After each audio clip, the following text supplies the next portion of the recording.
Yo, brother, it's a new day, it's a new week. Feel good, man. Feels good to be back and to just have a conversation. But before we get into anything deep, man, I just wanted to, you know, have some commentary on Julius Malema and his, this guy, who's this guy? Nhlanhla Lux, and what's been happening with them since last year, I think. So we know Julius Malema, right, from politics. This guy started in politics from a young age, I think from the days of COSAS, all the way to the ANC Youth League, under the leadership of Fikile Mbalula, and then into the ANC presidency, the Youth League presidency, under Jacob Zuma, which was his last term. And then he was banished, he was banished from the ANC. And then he went on to start his own party, the EFF, the Economic Freedom Fighters of South Africa. And I remember a lot of people ridicule him as a flip-flopper. Maybe he is a flip-flopper, who knows? We don't know, man. Each one to his own. But I found an interesting comment that was made by an SABC journalist, Nhlanhla Lux. He asked him, Julius, you said this one time that your blood is green, gold and black. What happened to green, gold and black? And I loved his response. It's right there. Yeah. It's right that was smart, man. Yeah. That was smart. And I think even Nhlanhla Lux enjoyed that response. I mean, because it's been a question that people have been raising, that this guy is a flip-flopper. He said he would never form his own political party. He said his blood is green, black and gold. What happened? And then Julius is like, oh no, look, there's green, there's black. I'm like, that's smart, man. So he may be a flip-flopper. He may not be a flip-flopper. It's up to you to decide. But he's definitely good at what he does. He understands the game of politics. And I think for all his followers, I understand why people follow him. But then now, there's another dude, Nhlanhla Lux. I think his name is Nhlanhla Lux. I hear that he's a pilot. He went to aviation school, and he owns a private airplanes business, Native Aviation, I think. He rents out airplanes and private jets to people, I think so. I'm not really sure about the inner doings of his business, but I know he's in the aviation space, or he was, who knows. But also I hear that his father was Iginza. He was in the business of hijacking cars, amongst other things. Also, he's an activist. He was famously known for Operation Dudula, which has been labeled as xenophobic, which I obviously don't necessarily agree with. I don't think they are xenophobic at all. I think it's just, one of those things where if you dig deep enough, you realize there's a much bigger thing going on than what we see. But yeah, Nhlanhla Lux, he was also the president, or he still is, I have no idea, of the Soweto Parliament. But that's what he's been doing. He went to a decent school, I think Parkhurst Primary. He went to Parkhurst Primary, and then he went to Jeppe High in Joburg. And then he went to David Maries or something like that, St. David Marist or something like that, one of those schools. So he went to decent schools. But for me, it really means nothing, man, people who went to those schools. As the kind of man as I am, with this level of understanding of how the world works, it means nothing which school you went to. You could have gone to Sikukuni High or King Shaka High. It means nothing, really. There's everything at your disposal these days. You can be anything you want to be. We have the internet, you see, even if you didn't go to school. But I'm just giving a background of the kind of upbringing he had. He had a decent upbringing. And Malema had a very political upbringing, as people would be, oriented with that already, based on how much the guy has shared already in public platforms and public fora. Anyway, these two gentlemen have done, significant amounts of work in their different spheres. Julius has done a lot of work in the political space. Nhlanhla has done a lot of work in the activism space, especially for nucleus communities. So nucleus communities, I would call them communities that are focused on solving their problems. You see, so I call that a nucleus, like a focus zone, a convergence zone where people focus on solving their issues. So they've done work, decent amounts of work. But I think last year, because Julius has a strong Pan-Africanist stance or a purportedly strong Pan-Africanist stance, he tends to be very anti-borders, anti-nationalism or something like that. He's more Pan-Africanist than a nationalist. So he's not into the whole thing of, he's against the whole thing of borders. He's been preaching that South Africa should remove its borders and all that, which is, quite spectacular, seeing that I haven't seen any other country in Africa advocating for the same in their countries. I haven't seen Nigeria say the same thing, that they should remove borders. Not even Ghana, not even Tanzania has said the same thing. So that's very interesting. It would really beg one to ask now the question of who's behind this whole thing of removing borders, really? In whose interest is it? If there's only one individual or one country that's advocating for that, why is there such a push for South Africa to remove its borders? That's a question that people should ask. And, the response could be whatever it is, but I think it should trigger a conversation at the very least. But he's been advocating for that. He's been advocating for a strong Pan-Africanist notion, at least from an ideological point of view. I don't know if in practical terms he believes that. And Nhlanhla, on the other hand, especially under Operation Dudula, he was deeply, against the whole thing of removing borders. He was actually pro-borders. He believed in, protecting the borders. And I think that's where now the validity of this conversation comes in. Julius Malema says he's protecting the Freedom Charter, which I personally find mind-boggling, when at the same time he goes against the Freedom Charter and says borders should be removed. We don't recognize these colonial borders, when the Charter itself is colonial. The Freedom Charter is colonial because freedom is not given. Freedom is not written down. Freedom is a divine human condition. It's not something that it's in some charter somewhere. Malema is also protecting the Constitution, which is even worse than the Freedom Charter. I understand the Freedom Charter there and there, but the Constitution is worse than the Freedom Charter. Especially for someone who says they're anti-colonial, anti-imperialist. And then he goes to protect the Constitution. And at the same time he says, no, we should remove the borders. We should fight against colonization. But then you're fighting for this document that is a colonization document. But don't you think if the Freedom Charter and the Constitution of South Africa was implemented in the correct way, in the way that it was stated in the documents, don't you think that things would be better now? Absolutely, things would be much better. However, remember, these are legal documents, right? So there's a lot of loopholes that people find in these documents. People use the Constitution to violate the Constitution. If it was implemented in perfection, things would be much better. I totally agree. I'm not saying the Constitution is wrong, and I'm not saying the Freedom Charter is wrong. I'm saying Julius Malema believes, or actually says, that he upholds the Constitution and the Freedom Charter. But remember, the Constitution and the Freedom Charter protect South Africans.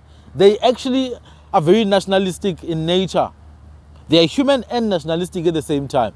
So for me, what I'm saying is there's a big misalignment for the same person who says we should remove borders to also say we should protect the Constitution. Because the Constitution is what the borders are based on. The Constitution, do you understand? It says the land belongs to everyone within South Africa. But then Julius Malema clearly doesn't recognize the idea of South Africa as a legal entity.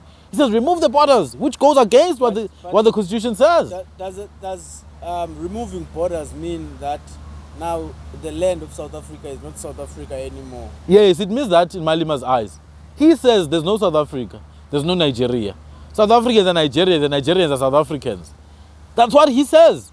But you find Zulu people in Nigeria and other places in Where? Africa. Where are Zulu people in Nigeria? I mean, in Zimbabwe there are Zulu people. No, those are Ndebele people under Umziligas. They left in the 1800s, running away from Ushak.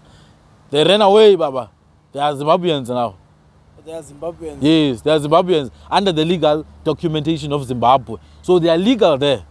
They didn't cross some wire to go to Zimbabwe, those people. Even the ones in Tanzania, the Nguni people in Tanzania and Zambia and Malawi, they are legal there. They left with Uzwangendaba of the Amandwandwe people. Even the ones in Mozambique who left with Ugasa, who left with Soshangane, they are legal there. There's nothing wrong with Zulu people being in Nigeria, by the way, or Nigerians being here. Absolutely nothing wrong. They're humans at the end of the day. But then we can't say South Africa is Nigeria. Nigeria is South Africa. I know with 100% certainty that Julius Malema knows that he's lying. He knows that he's lying in all senses of the word lying. He knows it. He knows that South Africa is not Nigeria, and Nigeria is not. If we get into Nigeria to begin with, even in Nigeria alone, man, there are some people who don't even want to be part of Nigeria. The Igbo people, some of them want Biafra. They want to be completely independent. They don't want to live with the Fulani. You see, they want to live with Yoruba. Some people, I'm not saying everyone, some people don't want that. And then you want to tell me that, no, this is the same as South Africa. It's not, man. Different cultural groups have a right to be different cultural groups. And different countries have a right to be different countries. Now, if these two countries, South Africa and Nigeria, decide someday to merge and become one, then that's fine. But you can't come out and say, remove the borders. Let's remove them. People must get in whichever way they want. They must find creative ways to come in the country. And then you say at the same time, you protect the constitution. That's what I'm saying. I'm not saying Malema shouldn't say that, or he should. I'm saying he says one thing and declares something else, which are completely opposites. You can't say, enter the country in whichever way you can. And then at the same time you say, let's protect the constitution, guys. So for me, I find that mind-boggling. And knowing very much how intelligent he is, he knows that what he's saying is sideways. He knows it, and yet he still has the balls to say it, which for me is a very dangerous thing to do. However, that's just one. Now, going back to Nhlanhla Lux, he had an approach where he's like, let's remove all the illegal foreigners. You see?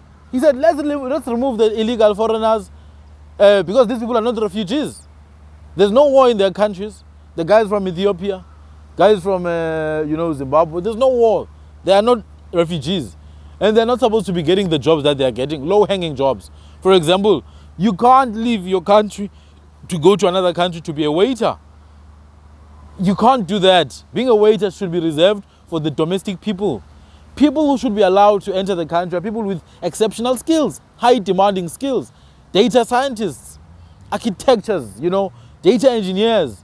Then they can come in because they will add value to the economy.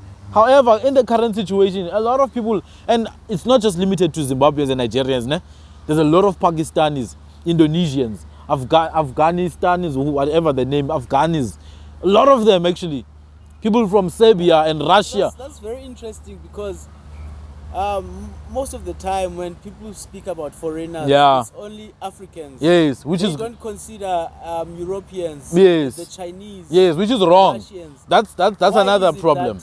When we are removing foreigners, we only remove Africans. I think it's particularly due to the geographic setting of South Africa. Remember, in South Africa, black people stay alone. Everyone else stay alone, you see? So it's hard to find Pakistani people living in cars. It's quite difficult to find Chinese living in the townships. But you find a lot of Zimbabweans, a lot of people from Malawi, and even Nigerians. You see, I think that's primarily why. And therefore, the primary contact between the black Africans who came to South Africa and the black South Africans, that's where the primary contact is. But very few South Africans actually interact with Chinese foreigners. And there's a lot of them actually. And a lot of them are more influential on the economy.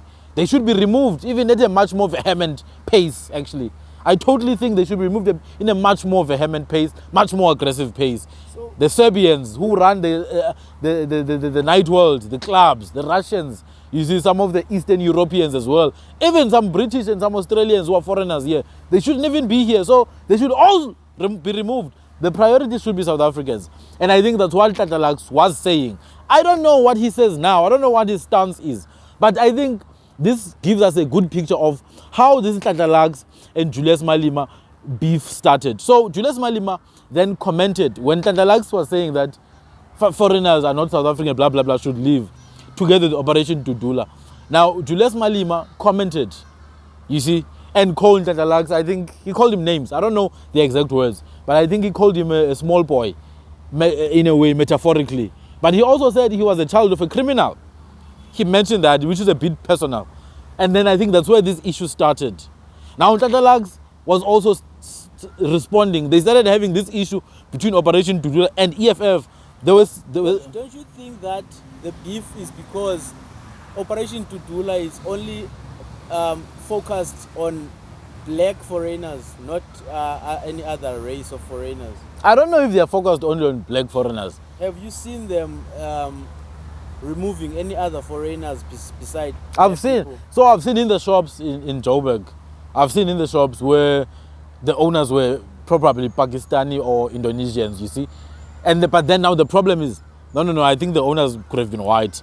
But yeah, like in the shops, when they go to the shops in Joburg, I know there's various foreigners there, black and, Asian as well.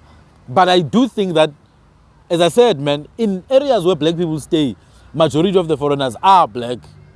And therefore, Operation Dudula, which is a black people's movement, will at all times, or majority of the cases, will be seem to target black foreigners. Because those are the people who find access to the black communities.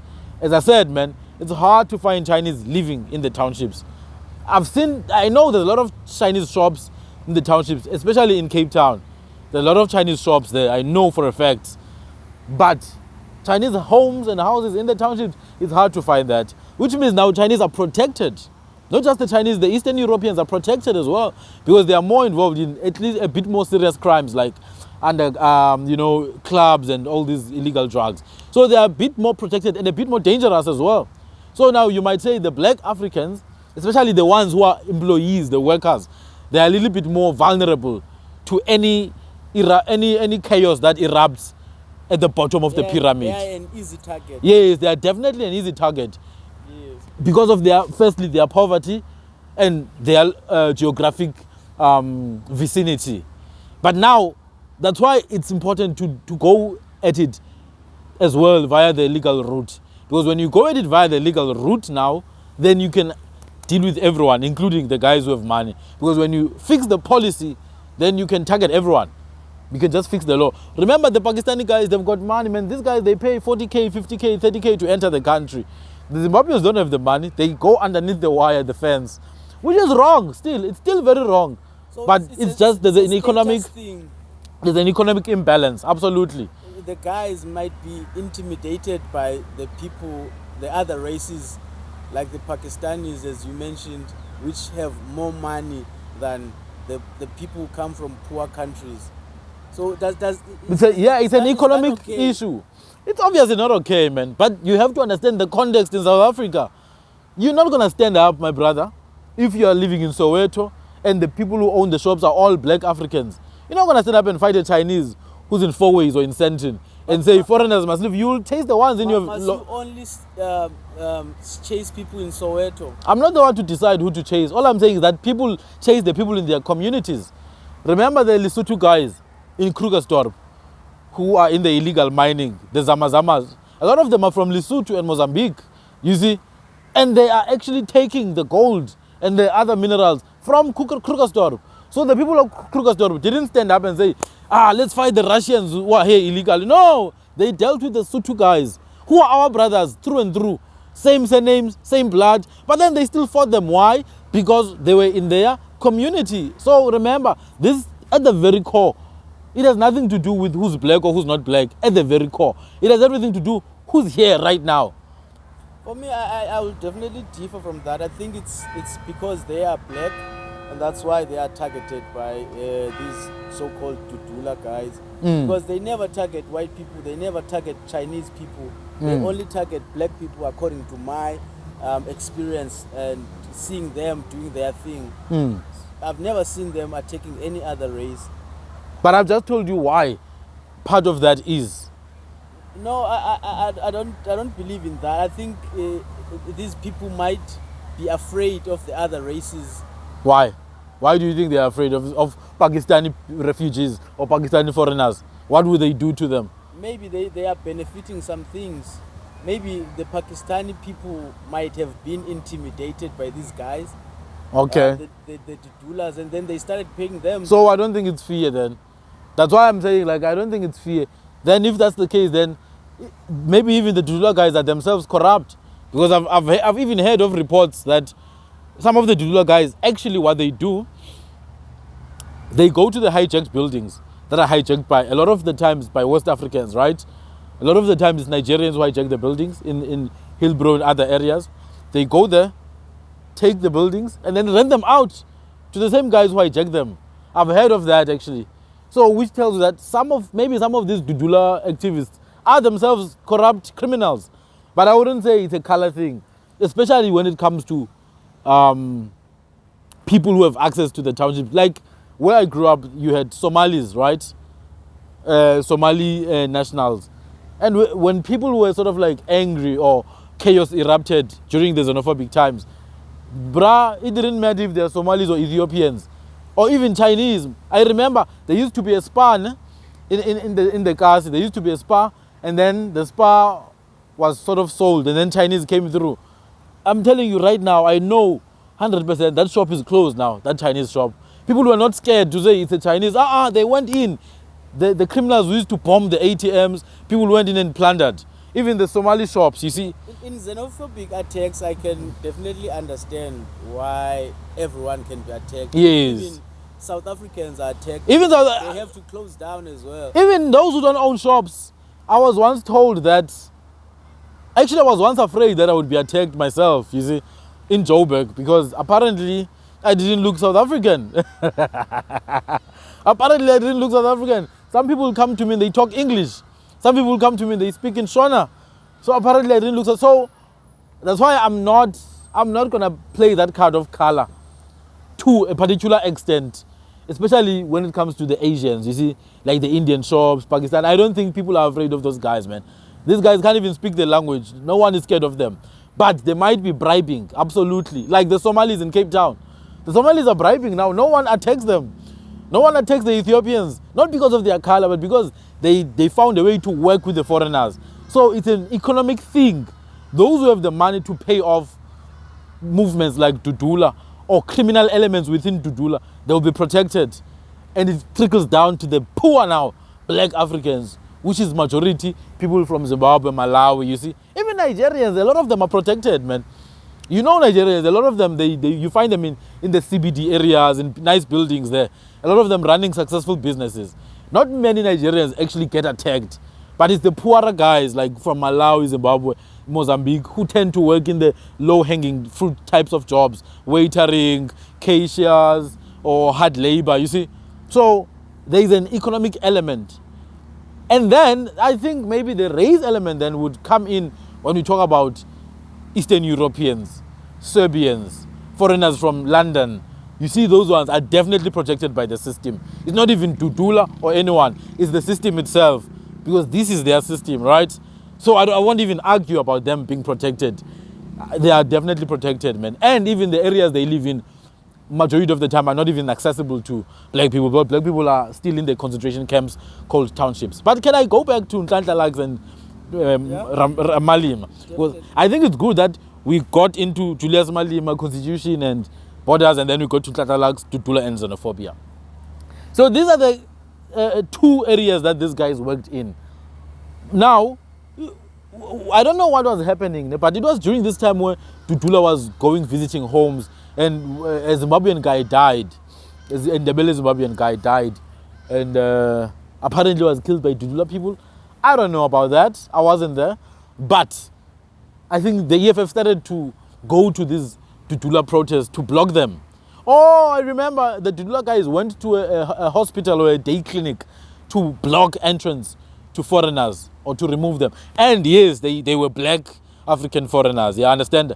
From Zim or any other country, yes. Because they stay in townships and therefore they use township resources. You're not going to find a Chinese in a township clinic, man. It's not going to happen, you see? So they happened to be black.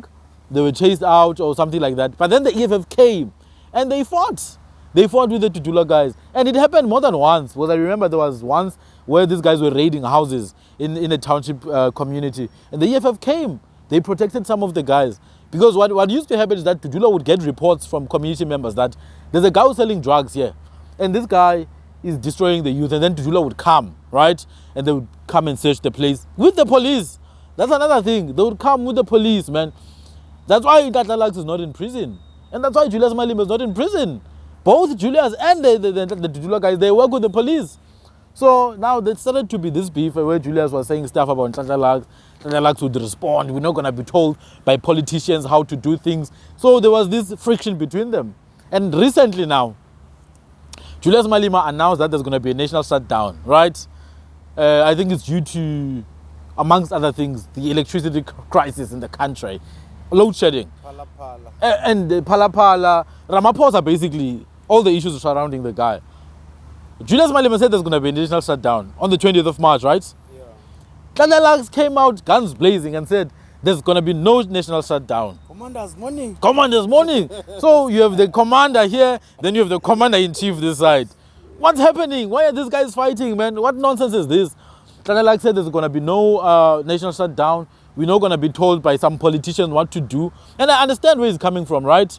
Julius Malema is a politician. He has no power to tell anyone what to do. People will decide if they're going to join him. Just like Nhlanhla Lux has no power to tell anyone what to do. He's an activist. Both of them, to me, they mean just that, you see. Up to me if I want to stand up and support any of them. But recently, Julius Malema, the EFF national shutdown was supported by Zwelinzima Vavi's SAFTU. So I hear that SAFTU now, which is a trade union, South African, whatever trade union though. It's a trade union, and they say they will join the EFF shutdown, which means it's going to be big, right? Now, I heard Nhlanhla Lux recently come out and say he's going to arrest Julius Malema.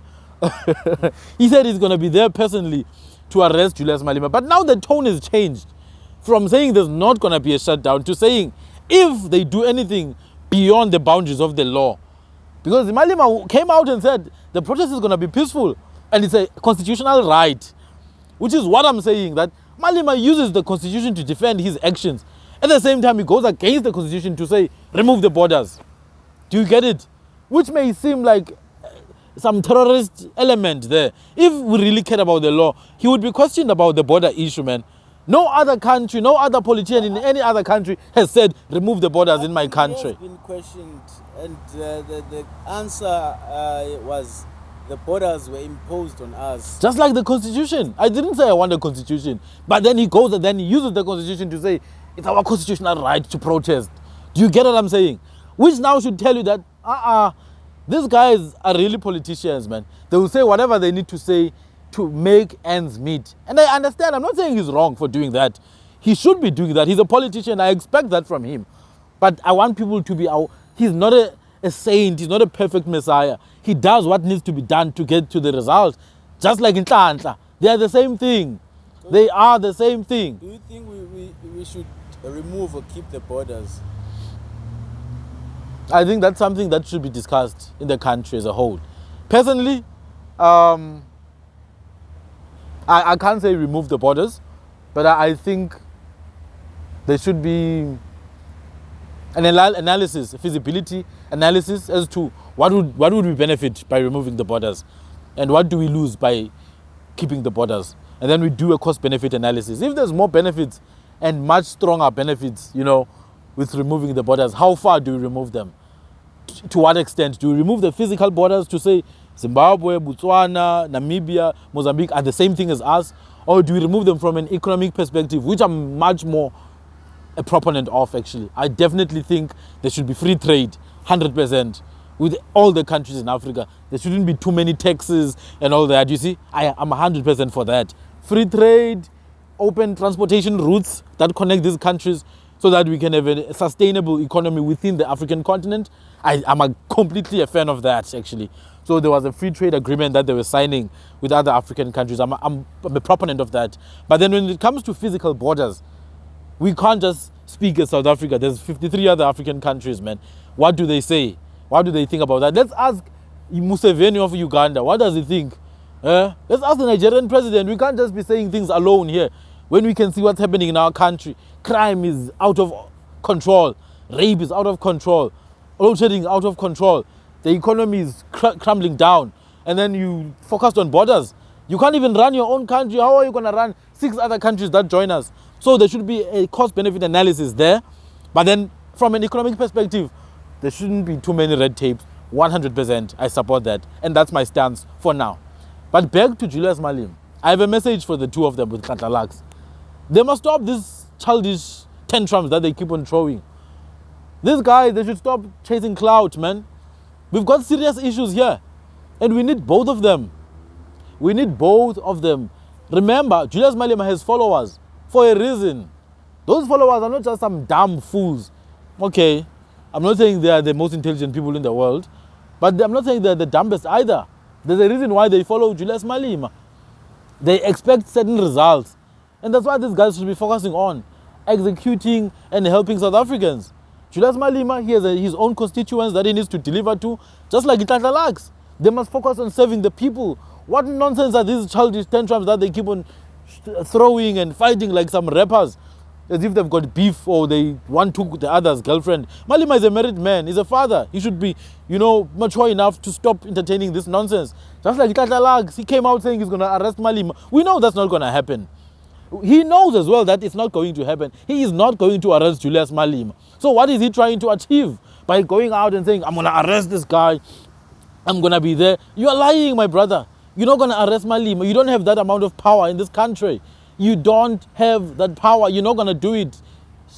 Just focus on your work and then maybe find a way to collaborate and work and solve South African problems. You don't have to agree with Malema. Malema doesn't have to agree with Nhlanhla Lux, and I don't have to agree with the two of them, and I don't even have to like them for that matter. I don't even follow them for that matter. I don't have to. I'm a free man. I don't have to, and that's the privilege of being alive. I don't have to like them, my brother. But then, I'm against this nonsense that they're doing, this childish, boyish behavior from Julius Malema and Nhlanhla Lux. Such grown men acting like spoiled brats, busy online trying to get clout. This nonsense must stop. They need to man up and start helping South Africans. Everything is out of control in this country. Economy is not growing. Water crisis. We've got roads with potholes. We should be using that energy to fix those issues. What are young people going to learn from these two men who act childish like spoiled brats, who want attention on social media? So they should stop this nonsense, man. Irrespective of what the other thinks of the other, they should really just start focusing on building. They should start focusing on building. That's why other nations like the Chinese are surpassing us, but in all measures. 600 million people in China taken out of poverty in 20 years. And we have 60 million here, just 10%. China have 1.4 billion people and 600 million of them in 20 years were taken out of poverty.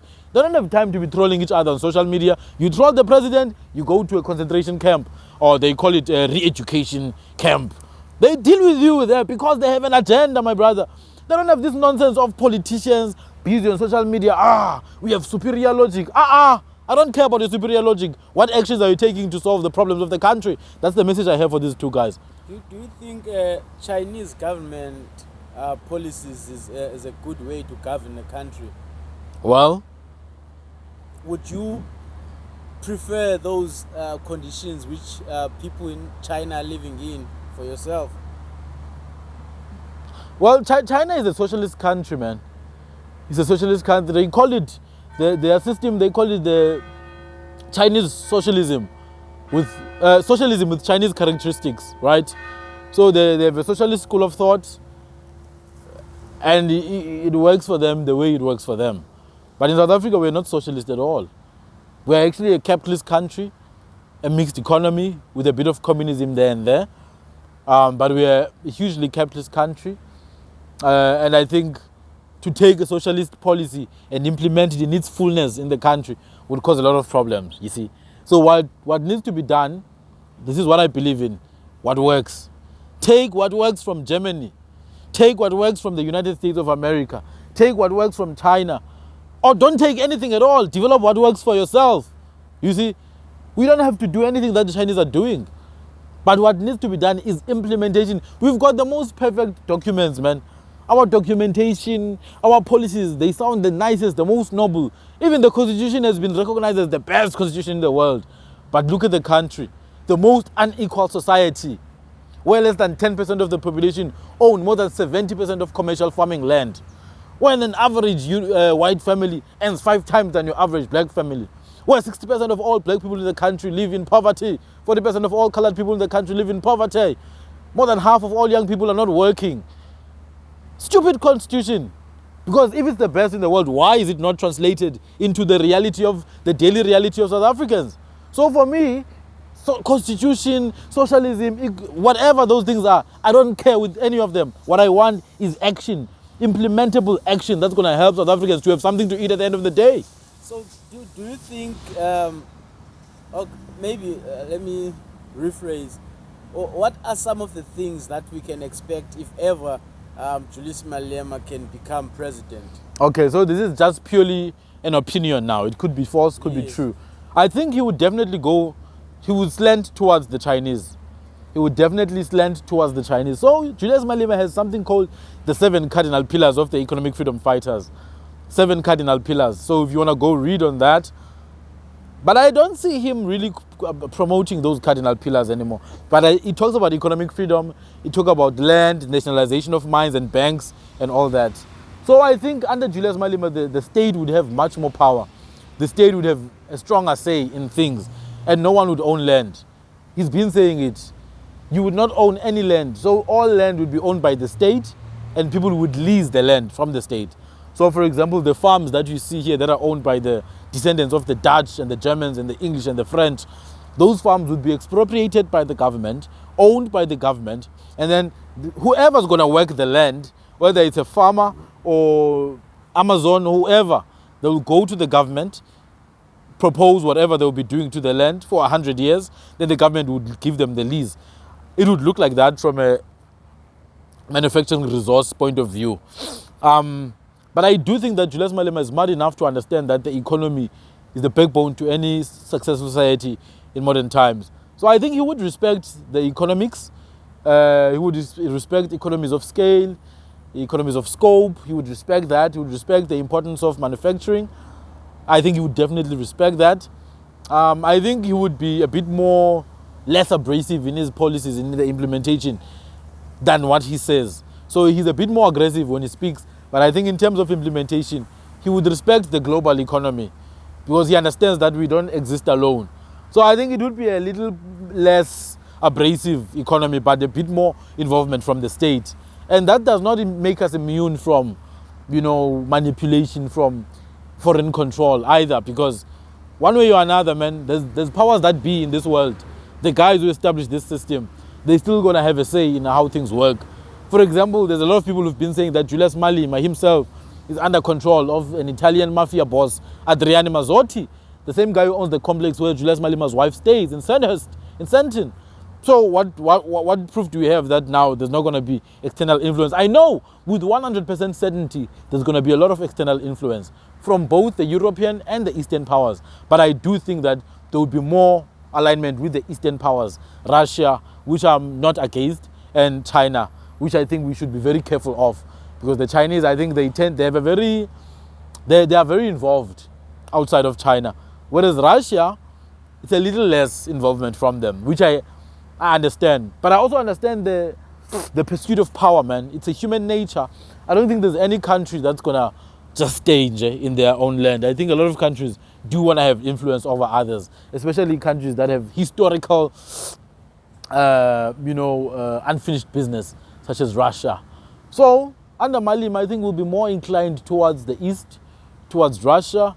But I know with 100% certainty why people will still have a say in how things work. But I think from social perspective now, from a social dynamic point of view, I think it would probably be good for white supremacists. A lot of them would leave the country under Julius Malema. A lot of them would hide, because a lot of white supremacists they have a voice now under Ramaphosa. You see, remember the lady who said that black men should be cut off, they should be killed, and women should be sterilized. She's a white supremacist, and under Cyril Ramaphosa, these white supremacists have had so much confidence. Remember the guys at the pool in Bloemfontein who were strangling children and throwing them, trying to kill them in the pool? That's a white supremacist group of people. And under Ramaphosa, they've gotten bolder and bolder.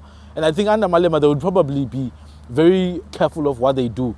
They wouldn't end, because white supremacy is not going to end anytime soon. And it's fine, it's not a problem. Let it not end. It's fine. We handle business. We'll handle them very, very, very decisively. But I think under Julius, from a social perspective, things would be a bit different.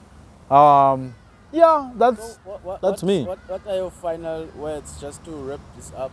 Julius Malema and Nhlanhla Lux must stop being childish. They must stop this nonsense of thinking that people are fools. Julius Malema was voted into where he is. He must stop entertaining nonsense on social media. Go and implement what the people voted you to do. Nhlanhla Lux, stop acting like a spoiled brat. Busy chasing clout with your friend Julius Malema here, acting as if you're enemies. Stop this nonsense. If you guys have personal problems with each other, go down, sit down, have coffee or something and talk. If it's a matter of ego, then stop making noise. We don't want to hear it. We don't want to hear it. We have load shedding to deal with. We've got crime to deal with, rape to deal with, the high divorce rates to deal with.